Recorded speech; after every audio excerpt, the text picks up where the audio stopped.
नमस्ते सभी को। आज से हम हरियाणा जीके की क्लास शुरुआत कर रहे हैं और पीछे जितने भी आए हुए क्वेश्चन हैं, प्रीवियस ईयर जो क्वेश्चन हैं, आज हम उनके बारे में बात करेंगे। तो शुरुआत करते हैं। सबसे पहले 1526 में बाबर और इब्राहिम लोदी के बीच प्रसिद्ध युद्ध कहाँ हुआ था? तो 1526 में बाबर और इब्राहिम लोदी के बीच में जो युद्ध हुआ था वो था पानीपत में। वो पानीपत में हुआ था। पानीपत के 3 युद्ध हुए हैं। पहला जो युद्ध वो बाबर और इब्राहिम लोदी के बीच में हुआ था वो हुआ 21 अप्रैल 1526 में। बाबर और इब्राहिम लोदी के बीच में हुआ था पानीपत का प्रथम युद्ध, जिसमें इब्राहिम लोदी की हार होती है, बाबर की जीत होती है। एकमात्र योद्धा, युद्ध स्थल में मारे जाने वाला एकमात्र योद्धा इब्राहिम लोदी है। ठीक है, तो इब्राहिम लोदी का जो मकबरा है वो कहां पर है? पानीपत में है। बहलो लोदी का भी मकबरा पानीपत में है। इब्राहिम लोदी का जो मकबरा है वो पानीपत में है। बाबर है, बाबर ने इस जीत के बाद में, जो पानीपत का प्रथम युद्ध है, इसके जीत के बाद में काबुली बाग मस्जिद का निर्माण किया। काबुली बाग मस्जिद का निर्माण किया बाबर। ठीक है, ये चीज याद रखें। उसके बाद देखो अगला क्वेश्चन है, अंतरिक्ष अभियान में कल्पना चावला की मृत्यु हुई थी। तो अंतरिक्ष अभियान में कल्पना चावला की मृत्यु हुई थी 1 फरवरी 2003 को। कल्पना चावला है, इसका जो जन्म है वो 17 मार्च 1962 को करनाल में हुआ था। वो कहां पर हुआ था? करनाल में। ये कोलंबिया नामक विमान में गई थी। भारत की पहली महिला अंतरिक्ष पे जाने वाली कल्पना चावला थी, जो 16 जनवरी 2003 को गई थी। वापस लौटते समय दुर्घटनाग्रस्त होकर 1 फरवरी 2003 को कल्पना चावला की मृत्यु हो जाती है। ठीक है, कल्पना चावला मेडिकल कॉलेज है वो करनाल में ही है, जो 2017 में बना। ठीक है, उसके बाद देखो अगला क्वेश्चन, हरियाणा के प्रथम राज्यपाल कौन है? हरियाणा के प्रथम राज्यपाल है धर्मवीर बाल। वर्तमान में राज्यपाल है बंडारू दत्तात्रेय, 18वें राज्यपाल है। ठीक है, और वो ये प्रथम राज्यपाल है। हरियाणा के प्रथम राज्यपाल धर्मवीर बाल। हरियाणा में भैंस की कौन सी नस्ल है जो प्रसिद्ध है? तो सभी को पता है, मुर्रा है, ब्लैक गोल्ड कहा जाता है। हरियाणा ब्लैक गोल्ड किसे कहा जाता है? मुर्रा भैंस को कहा जाता है। मुर्रा भैंस है वो ज्यादा कहां पर है? जींद में है। ठीक है, कम कहां पर है? वो पंचकुला में। ऑल ओवर पशुधन की बात करें तो हिसार में जाता है। ठीक है, तो कौन सी नस्ल है जो हरियाणा की भैंस की कौन सी नस्ल है जो प्रसिद्ध है? तो वो मुर्रा भैंस है। ठीक है, उसके बाद देखो मंजी साहिब गुरुद्वारा है वो कहां पर स्थित है? मंजी साहिब गुरुद्वारा, तो जो मंजी साहिब गुरुद्वारा है ये है अंबाला में। ये कहां पर है? मंजी साहिब गुरुद्वारा अंबाला में है। सिखों के छठे गुरु गुरु हरगोविंद सिंह जी हैं, उनके लिए ये प्रसिद्ध रहेगा। ठीक है, और सबसे ज्यादा गुरुद्वारे हैं वो अंबाला में ही है। ठीक है, और वैसे मंजी साहिब है, मंजी साहिब गुरुद्वारा, मंजी साहिब गुरुद्वारा है ये कैथल में। और मंजी साहिब गुरुद्वारा, श्री मंजी साहिब गुरुद्वारा कैथल में, मंजी साहिब गुरुद्वारा अंबाला में, और गुरुद्वारा मंजी साहिब है ये है रोहतक में। तो सबसे ज्यादा गुरुद्वारे हैं वो अंबाला में है। ये चीज याद रखनी। उसके बाद देखो अगला क्वेश्चन है, हरियाणा की प्रसिद्ध खिलाड़ी गीता दुत्सी है, उसका संबंध है वो कहां से है? वो संबंध है उनका कौन से खेल से है? तो वो याद रखना है एथलेटिक्स से है। ठीक है, उसके बाद देखो संदेश जो साप्ताहिक पत्रिका है उसकी शुरुआत किसने की थी? जो संदेश है साप्ताहिक पत्रिका है उसकी शुरुआत की है नेकीराम शर्मा ने। किसने की है? नेकीराम शर्मा ने। कब की है? 1930 में। ये जो साप्ताहिक पत्रिका है संदेश 1930 में भिवानी से प्रकाशित की है। अगर नेकीराम शर्मा का जन्म पूछा जाए, कलंगा गांव भिवानी, 1887 कलंगा गांव भिवानी, कलंगा गांव भिवानी। मृत्यु 1956। ठीक है, तो ये याद रखनी है नेकीराम शर्मा से। नेकीराम शर्मा हरियाणा केसरी कहते हैं। हरियाणा केसरी किसे कहते हैं? नेकीराम शर्मा को कहते हैं। होम रूल लीग का जो नेतृत्व किया था 1917 में, होम रूल लीग है उसका नेतृत्व किया था 1917 में रोहतक से, ये याद रखना है। इनका एक कथन था कि मुझे तो भूमि का एक टुकड़ा नहीं चाहिए, संपूर्ण भारत की भूमि चाहिए, ये इनका एक कथन था निकीराम शर्मा का। और ये जो पत्रिका है ना, संदेश साप्ताहिक पत्रिका, ये 1930 में प्रकाशित की थी भिवानी से।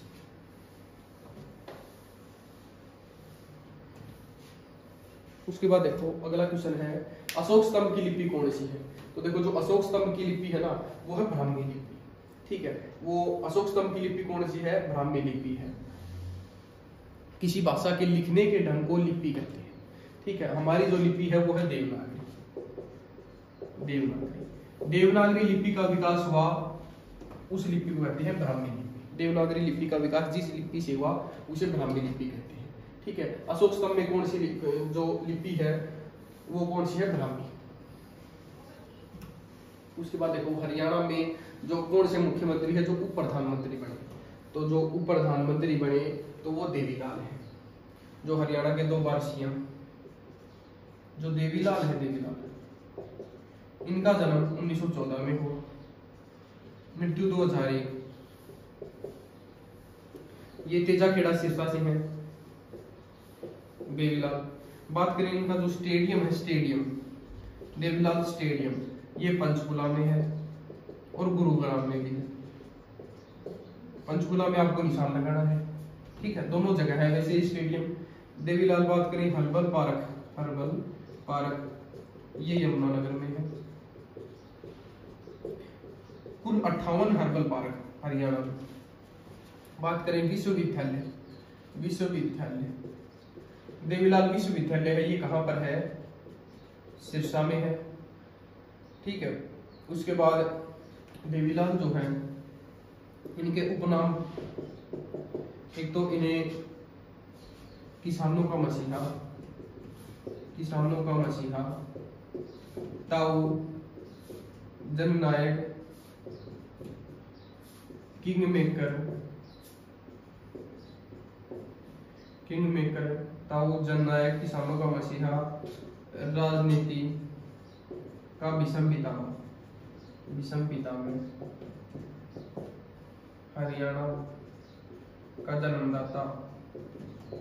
तो ये उपनाम है देवीलाल के, चौधरी देवीलाल के ये उपनाम है, ठीक है।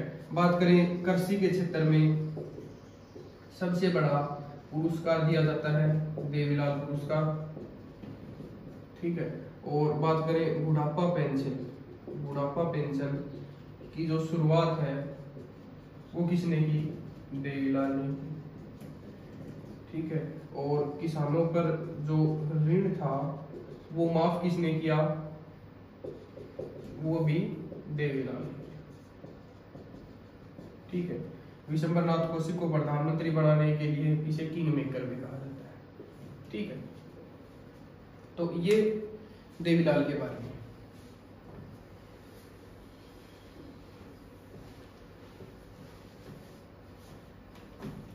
उसके बाद देखो अगला क्वेश्चन है कौन सा राज्य हरियाणा के पूर्व में है।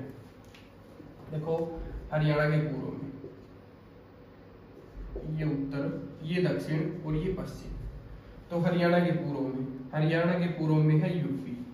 हरियाणा जो राज्य है इसकी सीमा 5 राज्यों के साथ लगती है, लेकिन HSSC है वो 4 राज्यों के साथ मानती है, ठीक है। यूपी की पूर्व में लगती है, ये पंजाब, ये राजस्थान, ठीक है, और ये हिमाचल प्रदेश और ये उत्तराखंड। तो इन 5 की सीमा लगती है, ठीक है। तो पूर्व में किसकी सीमा लगती है, तो वो लगती है उत्तर प्रदेश, यूपी, ठीक है।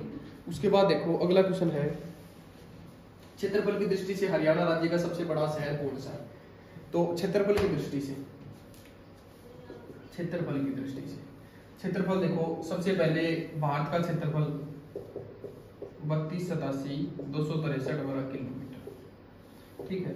हरियाणा का जो क्षेत्रफल है ये है 44,212 वर्ग किलोमीटर।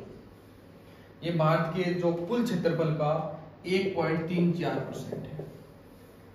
हरियाणा का जो क्षेत्रफल है भारत के कुल क्षेत्रफल का 1.34% है। बात करें क्षेत्रफल में सबसे जो बड़ा जिला है क्षेत्रफल में वो कौन सा है? सिरसा सबसे बड़ा जिला है, 4273 वर्ग किलोमीटर। सिरसा ऑप्शन में नहीं है, ठीक है। और बात करें कम क्षेत्रफल में सबसे कम है, वो है फरीदाबाद। फरीदाबाद 741 वर्ग किलोमीटर, ठीक है। जनसंख्या में सबसे ज्यादा है फरीदाबाद, जनसंख्या में सबसे ज्यादा है फरीदाबाद, क्षेत्रफल में सबसे कम है फरीदाबाद। तो ये याद रखना है। जनसंख्या की यदि बात करें तो भारत की जो जनसंख्या है 124 करोड़, और हरियाणा की है वो 253,51,462, ये हरियाणा की हो गई, जो कि कुल भारत की जनसंख्या का 2.09% है। और सबसे ज्यादा क्षेत्रफल में बात जो जनसंख्या में सबसे ज्यादा कौन है, तो वो मैंने बता ही दिया, फरीदाबाद सबसे ज्यादा है। और बात करें कम की, जनसंख्या सबसे कम किसकी है, तो वो याद रख लेना, पंचकुला की है, 5,61,000, ठीक है। और फरीदाबाद की अगर जनसंख्या की बात करें तो 18 लाख प्लस जनसंख्या है फरीदाबाद की, कम है वो पंचकुला की है, 5,61,000। अगर पंचकुला ऑप्शन में ना आए तो चरखी दादरी पे जाना है आपको, चरखी दादरी पे, ठीक है। तो ये चीज याद रखनी है। उसके बाद देखो अगला जो क्वेश्चन है, कौन सा राजा हेमू के नाम से प्रसिद्ध है? हेमू के नाम से, पानीपत का जो दूसरा युद्ध हुआ था 1556 में, तो उसमें हेमू के बीच में हुआ था, हेमू और अकबर के बीच में, हेमू और अकबर के बीच में, ठीक है। तो जो हेमू है ना, ये रेवाड़ी का शासक, अंतिम हिंदू सम्राट हेमू हेमचंद, ये 14वीं विक्रमादित्य की उपाधि धारण की, ठीक है। हेमू ने एक नमक व्यापारी था, रेवाड़ी का ही शासक था। तो ये हेमू हेमचंद है जो नाम के लिए प्रसिद्ध है। कौन सा राजा हेमू के नाम के लिए प्रसिद्ध है? तो सम्राट हेमचंद विक्रमादित्य, ठीक है। ये चीज याद रखनी है। उसके बाद देखो अगला क्वेश्चन है, राजा हर्षवर्धन ने कुरुक्षेत्र के पास थानेसर में अपनी राजधानी स्थापित की, 7वीं स्थापना, ठीक है। सबसे पहले देखो हर्षवर्धन का जन्म 590 ईस्वी को हर्षवर्धन का जन्म हुआ, ठीक है। और बात करें इनका शासनकाल की, इनके अगर शासनकाल की यदि बात करें तो इनका शासनकाल है 606 से लेकर 647 ईस्वी, ये इनका शासनकाल है, ठीक है। उसके बाद देखो जो हर्षवर्धन है ना, हर्षवर्धन की रचना पूछी जाती है। इनकी रचना है, एक तो है रत्नावली, एक है प्रियदर्शिका, एक है नागानंद, ये इनकी रचना है, ठीक है। इनका एक दरबारी कवि है जिसका नाम है बाणभट्ट, दरबारी कवि है बाणभट्ट। इसकी जो रचना है वो है हर्षचरित और कादम्बरी, ये इनकी रचना है। जो हर्षचरित है ना, हर्षचरित में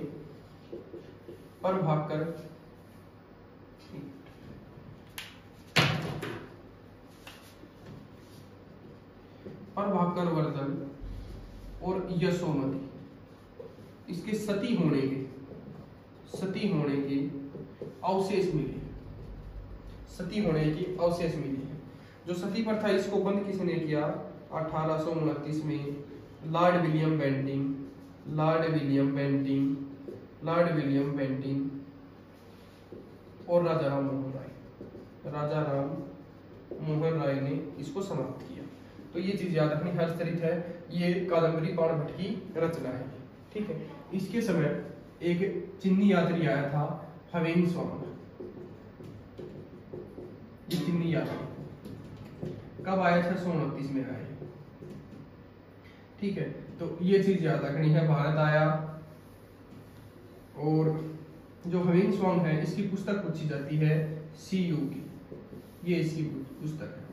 यात्रियों का राजकुमार भी कहते हैं हवेन स्वांग को, इसकी पुस्तक भी पूछी जाती है सीयू की, ठीक है। और एक बात करें हर्षवर्धन ने 612 ईस्वी में शिलादित्य की उपाधि लाई, ठीक है। कुंभ के मेले की शुरुआत वो भी यहाँ पर हुई। इस समय हुण जाति आक्रमण करती थी हर्षवर्धन के समय, ठीक है। और एक बात करें 634-35 में पुलकेशिनदित्य ने, चालुक्य वंश का था। पुलकेशिनदित्य ने नर्मदा नदी के तट पर हर्षवर्धन को हराया, ये चीज याद रखनी। ठीक है, 634-35 में पुलकेशिनदित्य ने नर्मदा नदी के तट पर हर्षवर्धन को हराया था। चालुक्य वंश का था ये पुलकेशिनदित्य।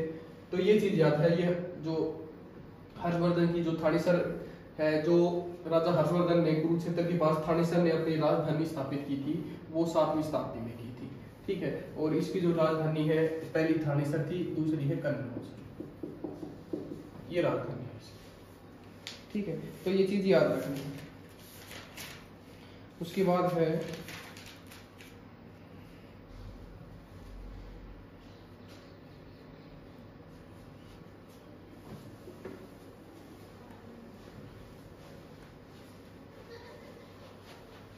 देखो अगला क्वेश्चन है, तो आज ही हमारे क्वेश्चन समाप्त होते हैं। धन्यवाद।